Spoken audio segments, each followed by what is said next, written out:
be till like 30 minutes plus. Oh! Unless some weird stuff happens. See Aramis, he steps up to the high ground. Charlie's able to chase him down. First blood for High Coast there. Viking trying to make that 5-man move, but High Coast, they were prepared. They were there ready on the high ground. Very nice. Perfectly positioned. Yeah, get the high octane team the first blood. Sure, why not? Yeah. I mean, that's the dream way for this sort of lineup to start. I mean, yeah. So it's sort of Viking, you know, how are they going to be able to hold off this power that High Coast is going to be building up? Like, do you see sort of this Timber being able to turn up, sit in front of a tower and stop, being able to stop and slow down High Coast? Or do you think High Coast I'm going to really struggle with killing him when it does come to trying to hold the towers on Viking side?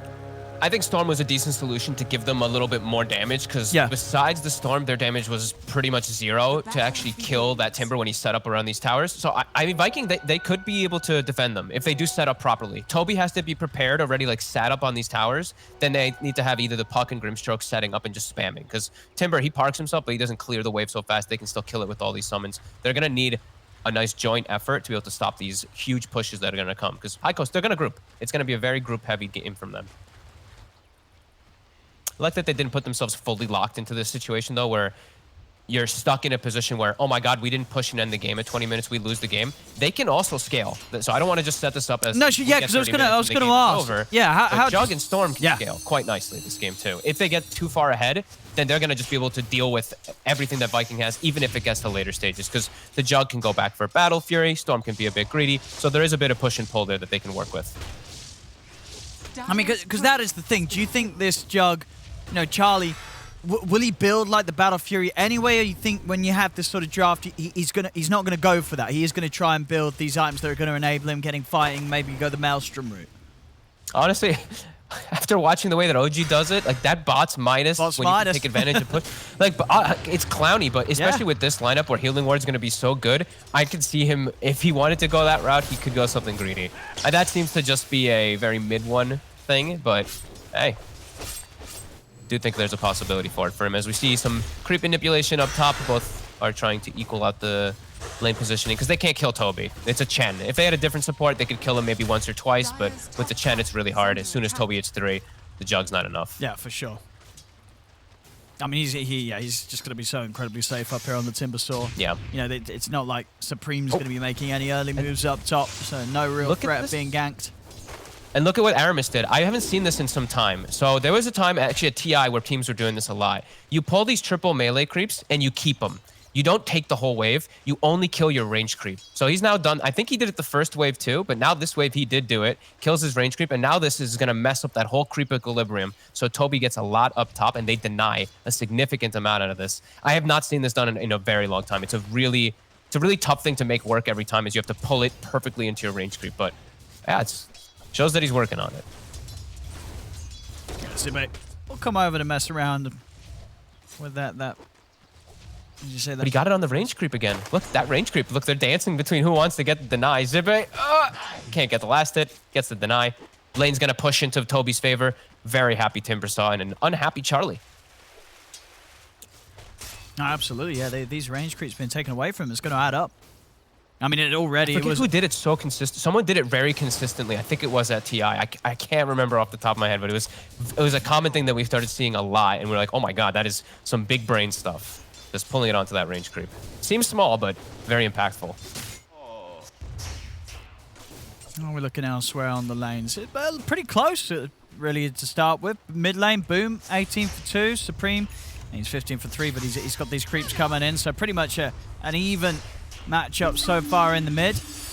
Is that expected here, or do you sometimes see one of these heroes take the lead in this matchup? Very skill-based matchup. They're actually just ganking Supreme. Oh, nice move here from Aramis, getting Boom a kill. Supreme, I mean, he's going to turn, but yeah, not quite enough burst to threaten Boom. As Boom will get away with it. We'll lose his courier, or maybe not. Yeah, it's okay. Zibe has got it. I've seen this matchup go both ways.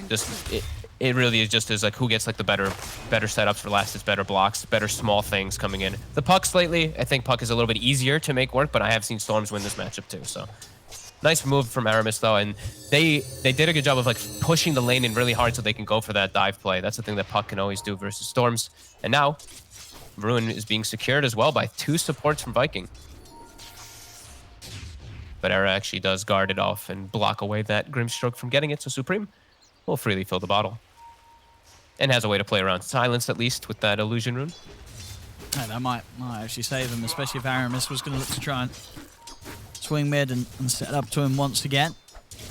Sitting on both the carries right now. Shad having the slightly better time in terms of farm, but he's going to get gone on a bit by Era and Chessie. Able to clear for the illusions pretty quickly as well, as now they'll be able to continue to chase him down. Celery from the side, slowing the two of them. And Shad, he will... Are they going to be able to burst if they are? Got him. They're able to reach in, and with that final bit of burst, I mean, it all adds up there. That chase long enough for them to basically get 2 rounds in there with the axes and the ether shock, and it's too much for Shad to deal with.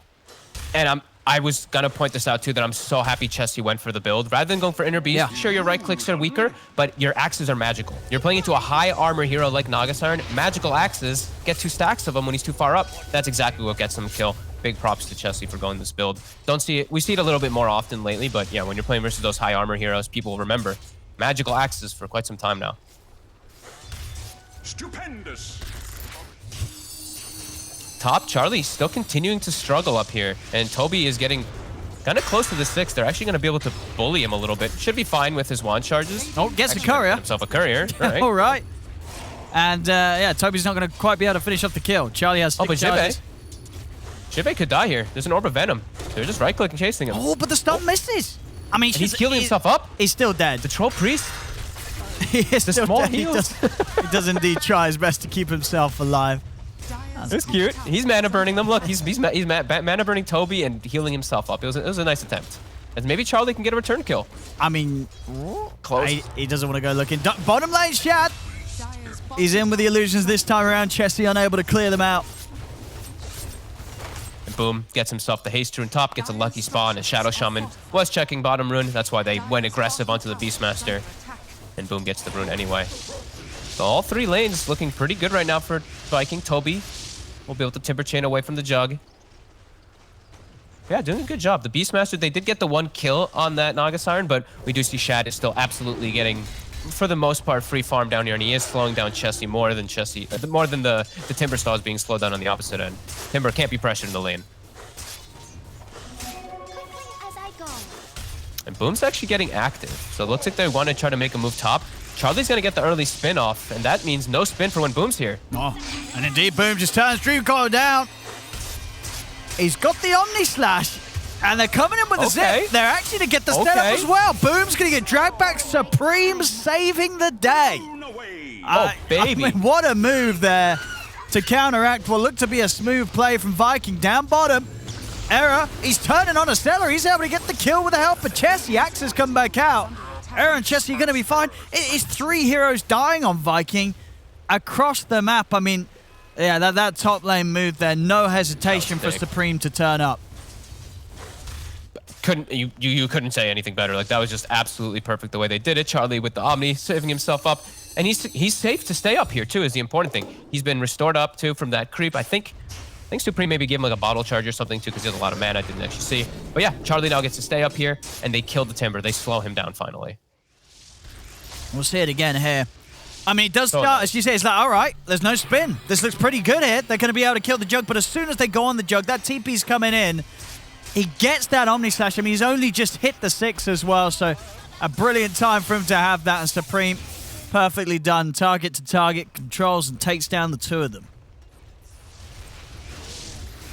Real good stuff coming out from High Coast here in these last few moments. Still not having the gold leader here at these 8 minutes. It's very close, though, as they've been able to at least match most of these kills and at least fix the situations where that Timber is getting a little out of control. But now they do have to give the respect still to Timber. Charlie has to back out of that lane, go to the jungle, and now Toby's going to be able to apply good pressure onto this tower. While on the opposite end, Beastmaster can't apply the same pressure just yet.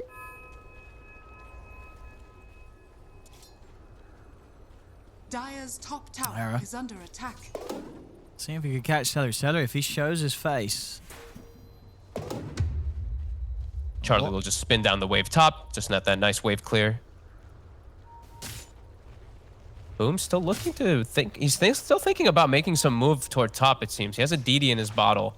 We'll get some stacks started, but He doesn't want to be playing the lane. He wants to be hiding off of the map as this Puck so that they feel threatened in the side lanes, and then just give the Nyx the mid lane, as we see right now. Aramis taking that XP in mid, and Puck will just farm. So even when he's off the map, it's still that invisible pressure that's being caused. Same thing for the Naga Siren, but just a little bit of downtime from both sides. Yeah, I mean, the fact that Jug is still that bit ahead of Shad, you know, just goes to show how much a difference that sort of turnaround play made from Supreme. I mean, Charlie with the Maelstrom. I mean, who is able to really sort of farm faster? This Jug or the Naga Siren? Like, is Shad going to be able to take over with the game as it is, or is Charlie going to be able to stay ahead? Bit early to tell. It's very, very even right now. The Maelstrom's going to be a good timing, though. As Celery's 6 already bottom. Boom rotates. Yeah, this time around, he'll be able to get the easy kill on a Chessie. As, well, Supreme's going to come in with a counterplay. And do it the stun. Nice dodge there from Supreme. As he's out the way of the impale. He's heading for the bounty rune. He'll be able to get that bottom reveal. And Error stopping that potential chase from Boom. Very nice. The Maelstrom build is just so good this game, though, for Charlie. So there's definitely hopes for him to have that potential to keep himself scaling versus this Naga. Even if they don't get their big push going, this is a great item this game. Versus Naga, versus Timbersaw, this magic damage will be nicely and effective.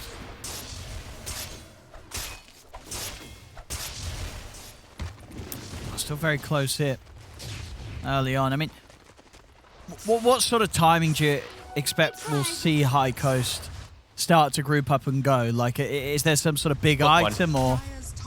Just right when they get this book 1 on Chessie. I think that's right when they start pressuring the towers, and he's got it coming already.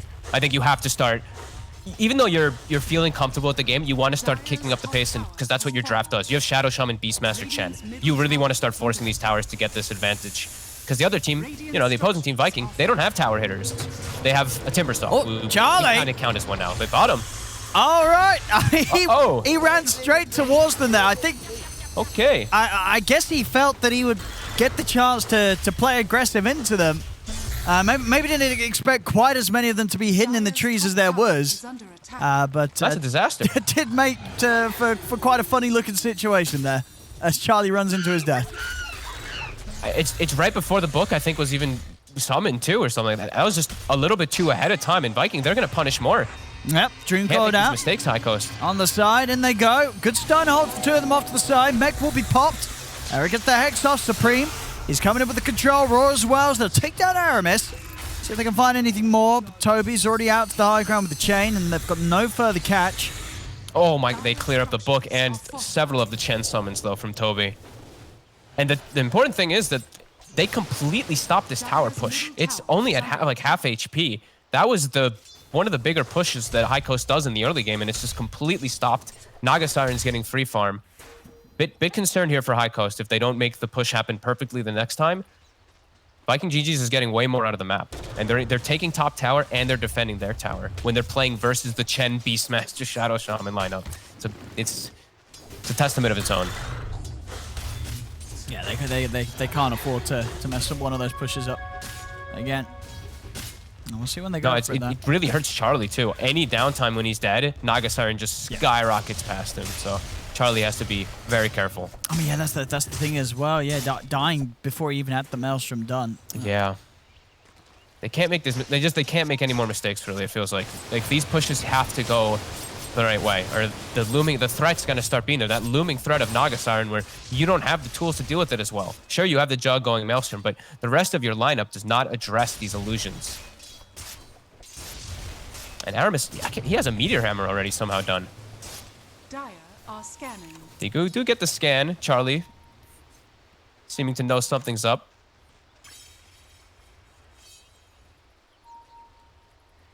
He's coming back over. I mean, they've got Puck around.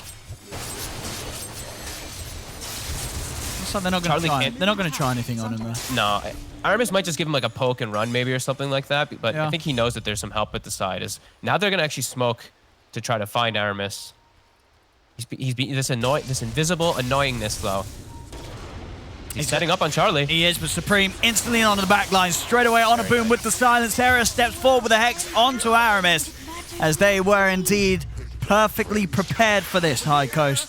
They knew that Viking was hunting around. They knew that they'd be persistent as well. Now, that scan did come in quite a while ago, but trusting that the Viking would go for that, and they did. They read that perfectly, High Coast. Patience is a virtue. A great scan just leads them to being patient and getting themselves some 2 nice kills. And that's the Orchid reveal, so a good timing from Supreme, also level 12 for his level 2 zip. And now, since they get those kills right next to tower, Serpent Ward's Healing Ward, an easy tier 1 setup. So get themselves back into the game, and Courier 2, why not? And a plate mail. With the plate mail. Yeah. Very nice. All right, So that's the Lotus build-up, I assume, for Toby. Pretty solid Lotus game versus Orchids and Hex and Shackles and Roar. Charlie. Celery is invis on Celery. I was going to say, Charlie's farming a bit deep. He hasn't got the whole team around him here. He's only got the Chen. The rest of them are backed off, so... Oh, there's the Sentry. Okay, so that's one way to scout out Charlie. Scout out for Charlie, that is, as he will get the bounty. Aramis stun off the mark. Tried to max range it. And now they're bringing Supreme over. So with their Chen, yeah, they're very strong around this area. And it will scare Viking away. Viking doesn't want to just run into all these clashes. They are playing man down for the majority of this game. It's just a Naga Siren firing on the side. They do have to be a little cautious. Supreme. Ooh. Risky place to show himself there on the mid lane.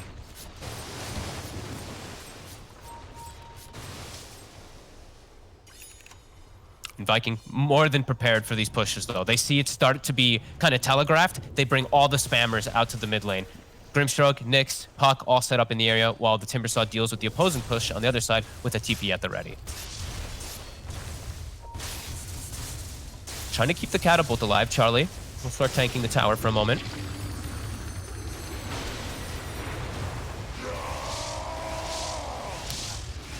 And they'll slow it down, though. High Coast push back. I mean, yeah, I think the Naga Siren definitely going to be a bit of a worry. Oh, they actually get the open onto Boom. Boom, he steps in. Is he going to be able to live, though? The Siren's in there, into the route. Is he out? He's not. Oh, the Centaur stun. It was close, though. He nearly actually survived that jump. At the same time, down bottom, they get the setup onto Chessie.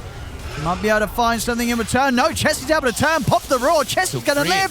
The backup's inbound front Supreme. He's got the Orchid good to go again. See if they got enough to burst through this Timber. So they have the follow-up Hex. The controls there from Error. As Supreme picks the triple up from mid lane to bottom lane.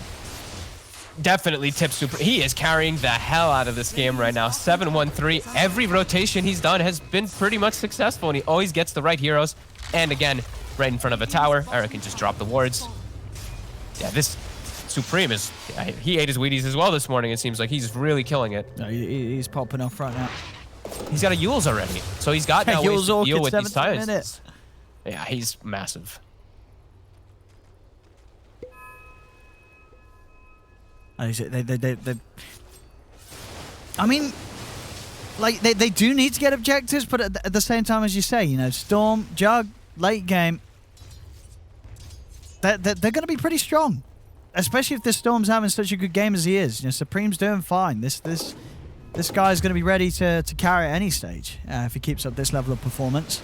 It's just going to get annoying, right? You don't really dealing with the illusions, the late game, the split push pressure. It's never fun. You never want to sign yourself up for that. So High Coast will of course be likely to just try and make sure that the game does not get to that point. They still need to keep these aggressive moves and just keeping these constant nice pressure plays from the Storm Spirit going, because they're making all the right moves, but the fact that they're only 1k up is a big statement, right? This Naga Siren Shad is getting away with a lot, and he knows exactly what to go for this game. If he can get farmed, get the Scotty, get Butterfly, get Heart, and if he gets to that point, it's going to be pretty much impossible if the Jug's not big enough. So they still have to be careful on High Coast. They cannot slow down the pace game. They still can't make these mistakes, because they can just snowball out of control versus this Naga. But they're in a good, comfortable spot.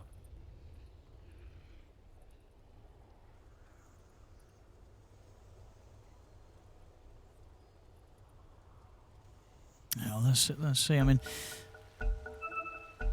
for High Coast, can they try and hunt the Naga Siren, or do you think that's going to be too hard to do? They just have to focus on pushing and taking objectives to the point where Shad's he kind of has to turn up and help the team. I think they should just be playing their own game, yeah. If they can, maybe once or twice they can catch Shad because they have Hawks and they have a good vision aspect, but Shad should be in a pretty defensive position where if they go for him, they're going to counter gank super hard for him.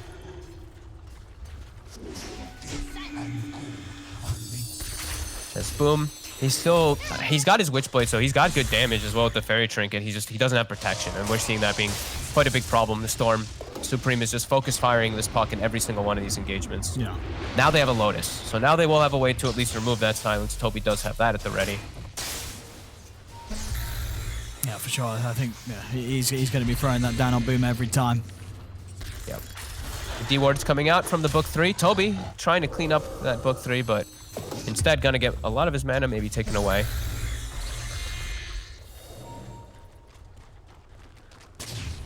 And High Coast. Aramis forces top, and yeah, they really want this mid tower.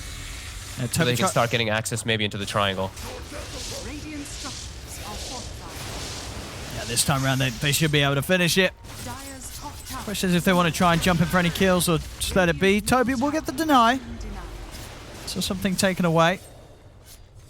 Now they can maybe start to try to get some more information around the triangle area. It's still very hard to invade and find Shad, but with that tower down, they have a little bit more access, a little bit more windows to sneak in there. Main target though, tier 2 bottom. Don't know if they'll make it in time though. For the outpost, at least 30 seconds. It's going to be pretty impossible. But just continuing to apply the pressure, trying to shrink the map versus Shad. Dire's top tower is under attack. What are we seeing here? Oh. Radiant structures are fortified. Ooh. Dire's top tower is under More D-wards. They're taking out pretty much all the vision of Viking with these books and with these wards to end the Hex. Toby? I mean, they're going to try for him. The Dream Core's down, Phantom's Embraced out on the Jug. He gets the Omni Slash though, jumping down to the low ground, silencing on a Boom. They pull it back with the Vortex. Boom is taken out. As again, Supreme finds his target. Boom's going to come back in with the buyback, but Charlie chases down Celery, takes him out with a Maelstrom proc. Up on the high ground, Toby's still alive. Looking to try and turn things over towards High Coast. He's trying to have some of this mana taken away. Charlie, he needs out. Blade Fury's going to be up in a second, but they're in with the Impale. Hand of God comes out. Charlie's able to put the Blade Fury, but they've got the physical damage. As they bring Charlie down. Toby trying to chase for more. He's on to Era. Jesse popping the Roar here to just hold Toby back. Make sure they don't lose anything else here as they try and retreat. As they get everyone else out of there. They're losing Charlie, but it's a buyback. It is indeed, yeah. 2 rounds of Boom having a go at that. Dire's structures are fortified. It was a really good fight the way that they just held their ground too on the high ground for High Coast. As soon as Charlie splits away though, that's when Boom buys back, sees the opportunity to actually take him away when he's not grouped up with his team. And this fight mid still might happen. High Coast are pretty healthy on mana. 8 seconds for Charlie. See, they'll lose the tower. Shit off. And that is the first fight where Shad shows up. Yeah. And that's before the Scotty. So now with Scotty, he's going to be a lot more threatening, and we're seeing his tank ability. He's going to be about at the 3,000 health mark when he finishes that. So it is very hard for them to actually focus fire him at all. It really does feel that the Naga Siren's progress is definitely going to be concerning for High Coast. The fact that Shad is where he is, you got to imagine, Viking, at least from their perspective, when they picked this hero, ended the draft with it, down 6-14, down 1k gold at 22 minutes, that feels like it's probably part of the plan, right? Then Vikings going to be feeling that for them that this game's playing out how they want it to. Sure, it'd be great for them if they were smashing and dominating, but I don't think they would have expected that. This is at least the level of progress they expect. Absolutely, and it is, maybe Boom is expected to have maybe like less deaths as this puck, but it's a puck into Shadow Shaman. Sure, this hasn't been the Shadow Shaman who've gotten the hexes and stuff on him, but you're going to give up some deaths in this game. It's going to happen as the puck. You're going to be bound to get caught by something.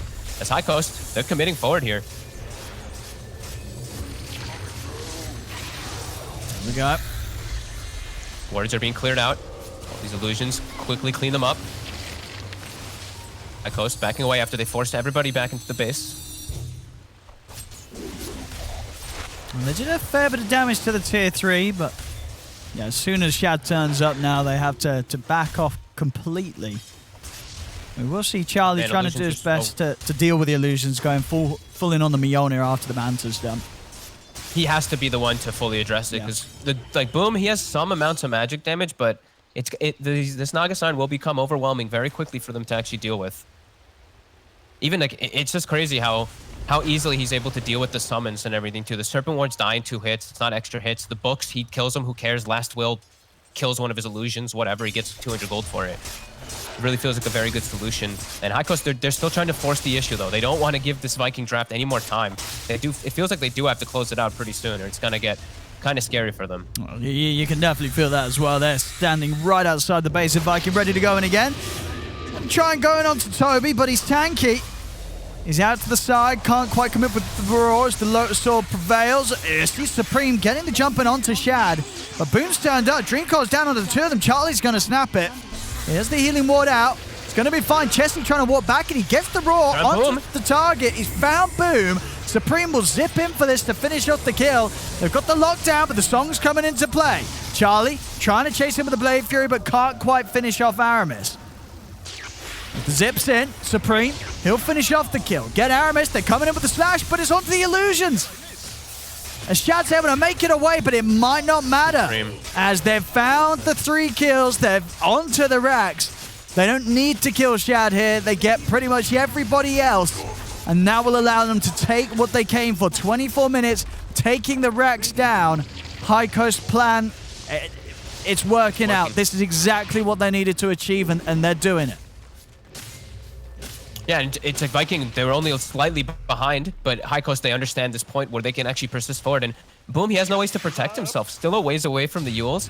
They used the Lotus initially to protect Toby himself, and that's when the window was seen. Chassis somehow gets the roar on the puck, and then Boom just gets killed by Supreme. Supreme 10-1-4, playing the game perfectly. And they got to keep it up. Now they have a side advantage. Nagasan's still a looming threat, but they've solved a bit of that issue already. Yeah, Boom's now. Oh, sorry, Supreme has got the BKB. BKB in the back with the Greaves as well from Zibe. It's going to be very hard to kill this Storm, even if he does make these aggressive moves that he's been getting away with the whole game. Outside of the pit, they're trying to take down Chesney. They're moving on to him. Supreme, who's he going to find first? He's looking for the supports on the back lines, but already with Glimmer Cape and the Vendetta, the 2 of them are able to split away, but they've lost Boom. And now on to Toby. Toby's out of mana, and they've got the damage to take him down as High Coast get the 2 of them. Supreme stepping over towards Aramis. As the roar comes out from Chesney, they lock down the Nyx Assassin. It's more kills for High Coast around the pit, as they can take this Roche without any further interruptions from Viking. And they are keeping that pressure on exactly as they need to. It's 20-6. And they're going to be very much ready to start looking up the tier 2s and tier 3s barracks in another lane right now. As they've got everything required to take these objectives down. Just such good focus fire by them, honestly, every single time. Boom is just getting owned. He's getting completely outplayed in every single one of these fights. 3-6-0. He just keeps getting caught by, honestly, by roars, by hexes, by everything. There's too many things that he has to deal with. And he's too far behind to protect himself. Celery shows himself with the stroke of fate, and it will get him killed. No, I guess this is the thing, you know, as popular as Puck is, it's definitely getting to a point where this hero shows up so much that teams are going to have pretty smart ideas as sort of how to play against it, right? And we're really seeing that here from High Coast as the Puck's just having no chance against what High Coast is bringing to Viking in this game 1. Supreme is by far my MVP this game. He's played this so damn well. Every gank has worked for him. All of his targets that he's gone for has died when he's made the jump initially too. It's just, yeah, really good understanding of who he has to target, who he has to focus fire on, and it's got them into such a good position. Now this game is 12k gold lead. Second Rax is soon getting taken out here. Viking holding off decently for a moment. Charlie's going to be able to reset. He's got healing ward up in 15 seconds. Of course, this push is being done with the Aegis. Yeah, I guess we didn't point that one out, but we did see this actually from mid 1 yesterday too, is the healing ward cooldown. When you have this big push, just keep spamming your healing wards. He's got a full axe as well after that Mjolnir now. Does.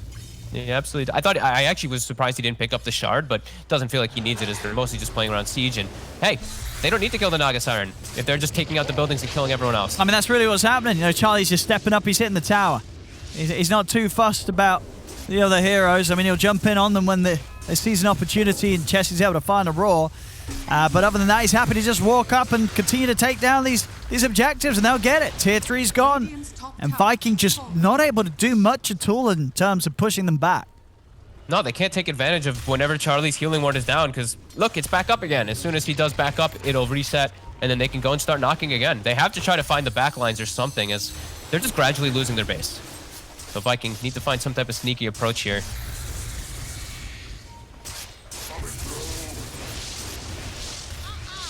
I mean, how do you start things as Viking?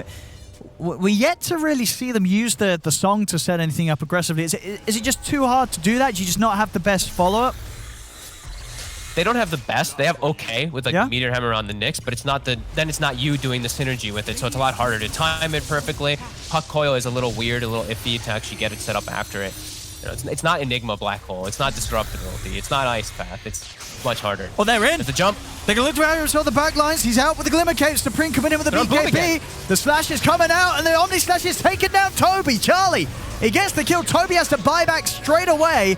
The ward's down. They're going to be able to clean up the range racks. Now High Coast try and turn over towards the melee. The roar's out onto Aramis. Nyx Assassin down. They've got the Hex onto Shad. They're moving in. They've got the Shackles. They have any detection on the front line. Shad's able to get out with the Manta. Toby is trying to force them back, but they're going to turn their attention towards him. As they're zipping in, back over to Aramis. Shad having to use the song to keep his team safe. They've got the hammer set up, but the timing can't quite be there as Charlie, he's found the window to put the blade through. He moves over to Shad. Shad's out of the game for good. He's dead for 50. No buyback on him. As they'll buy back on Celery.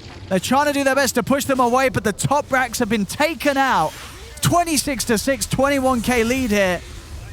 As High Coast, they really did. They slammed their foot down on the pedal. They sped it up. And it always looked like they would have this chance with their sort of lineup. Like the draft looked strong, and High Coast, they're just playing to its strengths perfectly. Yeah, they've executed actually just perfectly. Yeah. This poor, again, I'm seeing so many clean games from some of these teams. As Charlie, the Lotus, will reflect some of the Swift. I mean, he's in. They're ready to just start making these jumps again. Over towards Aramis. Aramis goes down. Look at the grab back onto Boom. Boom dead yet again. Toby as well being held back. They're going to call it. There's nothing they can do to turn this one around as GG is called. High Coast will take